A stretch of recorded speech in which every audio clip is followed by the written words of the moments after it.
Welcome to Advisory Opinions. I'm Sarah Isgur. Special guest David French is here with us. And have we got a show for you? And it is a show. I don't know, guys. We'll see what you think.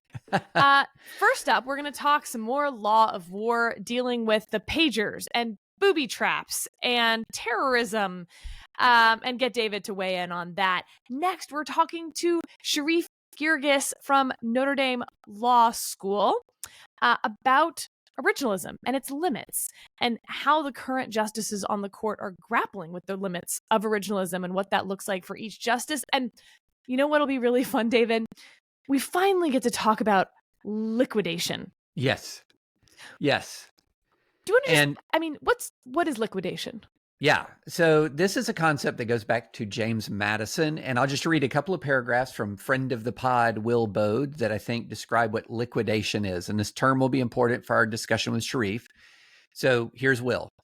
James Madison wrote that the Constitution's meaning could be liquidated and settled by practice. But the term liquidation is not widely known. Its precise meaning is not understood. And so Professor Bode says constitutional liquidation has three elements. First, there has to be textual indeterminacy. Clear provisions could not be liquidated because practice could expound the Constitution but could not alter it. Second, there has to be a course of deliberate practice.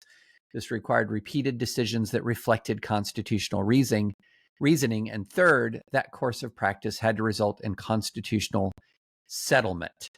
The settlement was marked by two related ideas: acquiescence by the dissenting side and the public sanction, or real or imputed popular ratification. I think that's a really fancy way, Sarah, of saying if we've done something one way for a really long period of time, there hasn't been substantial dissent from that settled practice, then that is something that the court can and should take into account. Yeah, I mean, I have read that Madison line so many times and marinated on the term liquidation, and I need someone to liquidate liquidation. So we'll talk to Sharif about that. Yes. And finally, David, we got some answers on the Princeton question. Yeah. Kind of. Yeah. We'll go through that. Yep. We're going to save that for the end. So if you don't want to hear about Princeton anymore, feel free not to, because it'll be a bewildering journey in some respects. Yeah. So with in that, many David, respects. in maybe all respects. With that, David, let's talk about Israel and Hezbollah, because it seems to me that Israel, through a made-for-movie operation, detonated Hezbollah pagers, which caused Hezbollah members to then turn to walkie-talkies to try to communicate. They then blew up the walkie-talkies, which caused Hezbollah leaders to then have to meet in person to plan an attack on Israel. And then they blew up that in-person meeting, killing 20 of Hezbollah's top leaders. And there has been a lot of hand-wringing from some about whether this violated international law, whether these were booby traps, whether this was terrorism. Most of those conversations haven't really discussed a whole lot of how many rockets Hezbollah had sent into Israel, killing indiscriminately civilians.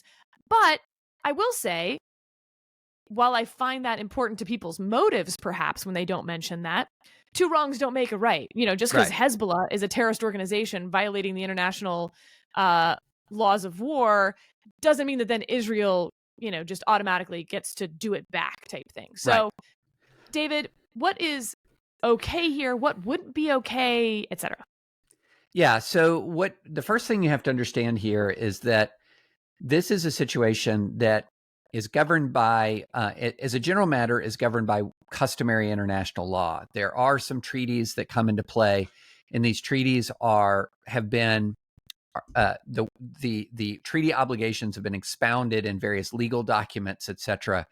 And what I have found is that the Department of Defense Law of War Manual is probably the best single codified document that takes both treaty law, international humanitarian law, and provides sort of this framework for how to resolve these decisions. So when I talk about this, I'm going to be talking about how we have interpreted law of war through America's DoD law of war manual. So that's the caveat to start. And so the first blush, the very first response to this was, okay, under traditional targeting principles, which require necessity, distinction, and proportionality. Necessity means, is there a military need for this?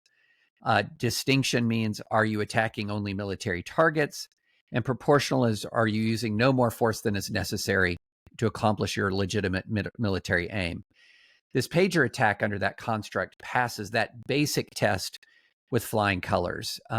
Is there a military necessity to take out a large number of commanders and troops of a military force that is firing rockets at you? Yes, 100%.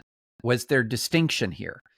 Yes, the pagers that were manufactured, these were not manufactured for civilian use. They were manufactured specifically for Hezbollah use. They were transferred specifically to Hezbollah as part of their military communication system. These were not consumer electronics distributed in the Lebanese population. So yes, there was distinction. And then was there proportionality? Was there no more force than was used necessary to accomplish the military purpose? Yes, and you may have seen actually videos of some of these explosive charges going off. They were very small charges that were quite obviously designed to wound or kill the person who's carrying the pager and be relatively safe. You can only use the term relatively because you're dealing with an explosive for everyone else. And the actual way this unfolded is there were a few civilian casualties, which is horrific. But as a general matter, it might be the most precise targeted strike of a military force embedded in a civilian population in the history of war. So if you couldn't take this on through these traditional criteria, a number of people online, and really got super amplified by Alexandria Ocasio-Cortez, referred to a provision in the U.S., referred to a provision in the DoD manual that governs mines, booby traps, other devices. So here's a provision. It says, it is prohibited in all circumstances to use booby traps or other devices in the form of apparently harmless portable objects that are specifically designed and constructed to contain explosive material. This prohibition relates to booby traps manufactured to resemble items such as watches, personal audio players, cameras, toys, and the like. This prohibition is intended to prevent the production of large quantities of dangerous objects that can be scattered around and are likely to be attracted to civilians, especially children. So this is referring to the practice that you saw, for example, the Soviet Army famously used in the war in Afghanistan, where it would create children's toys or things that looked completely harmless in the hopes that regular Afghans would pick them up, cause an explosion, kill kids, kill civilians.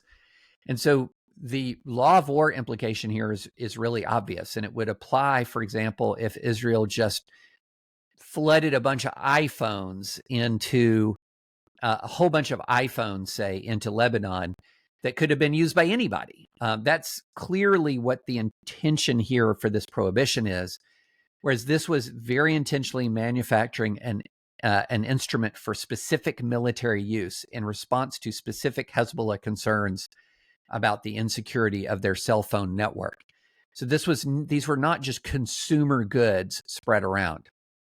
This is not what that prohibition was intended to encompass.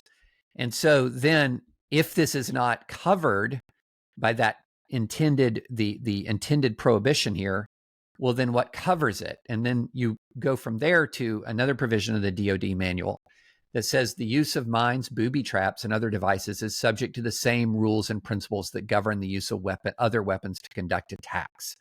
So again, this is necessity, a distinction, proportion. And so that's the general debate. And look, you can see if somebody just reads the prohibition relates to booby traps manufactured to resemble items such as watch, personal audio players, cameras, toys, and the like, you can imagine why someone would say, well, that's got to include pagers. But they were thinking of pagers as just consumer items. That is not this situation. This is not the kind of situation intended to be encompassed by that provision. And so that's just the Reader's Digest version, Sarah. Sorry for the monologuing. I think that's helpful, but at the same time, I couldn't help but then sort of look down at my iPhone with concern. And frankly, most other things in my house or my life that are not made here in the United States, and whether we're not opening a new page in the type of modern warfare that we will regret. I understand that this was targeted as best as they could to Hezbollah members who held these pagers. But as we know, it wasn't perfect. They did kill civilians, children included. And what would prevent China from doing something like this? And how outraged can we be if they do when we've just said, like, Israel did nothing wrong, but yours wasn't quite as targeted? You know, like, that's a spectrum at some point. Yeah, well, you know, and the answer here is, well, for one thing, if you're talking about a China, if you're talking about a Hezbollah, if you're talking about our opponents, we haven't fought an opponent who complied with the laws of war since elements of the Wehrmacht in World War II. So in parts of the Western Front in World War II, there was some rough compliance with the laws of war, although there were a lot of breaches. But I think the issue here on the use of electronics, or the sabotage of electronics, Israel may have done a first use by targeting these pagers. But the idea that Israel opened the door, I mean, China's going to do everything China can do. Iran is going to do everything Iran is going to do. So I'm not as worried about that. However, I would say I am worried about the possibility, and this is just something that a lot of people have been thinking about for a really long time. Not so much the implantation of a small amount of explosives in, say, around an iPhone battery or whatever, but what people have been worried about for a long time is the use of cyber attacks to do things like force open dams or to shut down power plants. I mean, this is something that has been contemplated for a long time. And at some level, you can, as the United States of America, say we're protecting ourselves by Israel not using its capabilities. We just have to protect ourselves. And I think this should be a wake-up call that, you know, if Israel could do this with pagers, you're really only limited by technology and imagination what a foreign power could do with our own technology. Yeah, so I mean, I feel like we should be more concerned about things that are being manufactured overseas, including, for instance, the circuits that control the computers that control that dam. Yeah, no, I absolutely, you know, the idea that we need to harden ourselves against cyber attack. Now, the only comforting thing about this is that, you know, there's been a lot of discussion of cyber attacks as part of the key of this new way of warfare. And a lot of Russia's cyber attacks, you know, and Russia was seen as extremely formidable in this context. And Russia's cyber attacks against Ukraine largely fizzled. So there was a lot of hype there, and they didn't come through. However, Israel did. And like you were saying, Sarah, that sequence of plant doubt about cell phones, they moved to pagers, blow up the pagers, moved to walkie-talkies, blow up the walkie-talkies, moved to in-person meetings, blow up the in-person meeting. If it was an old Tom Clancy novel, you would say, come on, Tom. No sequence of covert events is ever that successful.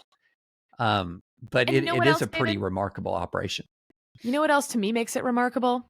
That it was so unlikely for the pager idea to work. The number of things that had to go right for that to go off the way that it did feels insurmountable. So either Israel's the luckiest country in the whole world, or they've had 49 other plans of similar impressiveness that didn't go off. And that's how many creative, targeted type attacks that they have going at any one time. They only need one of them to work.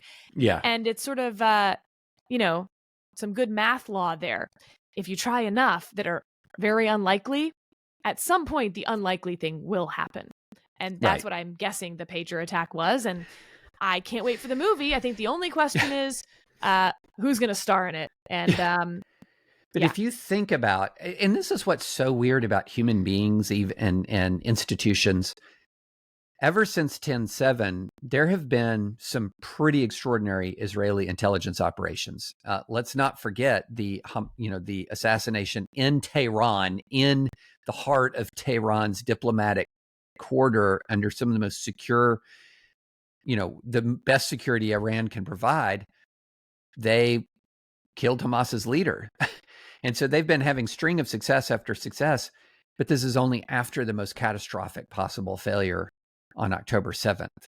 And I do hope at some point there is accountability for that failure on October 7th.